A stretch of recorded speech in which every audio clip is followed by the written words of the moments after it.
দেখো এই অঙ্কগুলো কিভাবে আমরা বাচ্চাদের খেলার অঙ্ক করে দেবো। এই অঙ্কগুলো কি করতে হবে আমাদেরকে? এলসিএম অথবা লসাগু।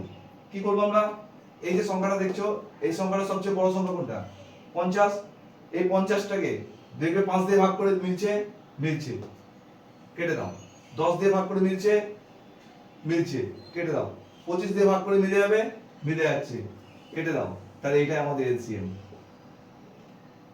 নেক্সট দেখে নাও, 2 3 9 15 18 সবচেয়ে বড় সংখ্যা কোনটা? 18। 18 কে 2 দিয়ে মিলে যাচ্ছে, হ্যাঁ মিলে যাচ্ছে, কেটে দাও। 3 দিয়ে মিলে যাচ্ছে, হ্যাঁ মিলে যাচ্ছে, কেটে দাও।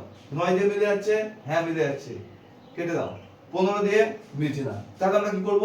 15 কে দুটো ফ্যাক্টরে ভাঙবো। 3 5 15, 3 আর 5। এবার দেখো 18টা 3 দিয়ে মিলছে, হ্যাঁ মিলছে, কেটে দাও। 5 দিয়ে মিলছে, মিলছে না, তাহলে 5টা কি করব আমরা? এর সঙ্গে গুণ করে দেবো। তাহলে 5 18 90। এলসিএম কত হয়ে গেল? 90। একদম বাচ্চাদের খেলার অঙ্ক।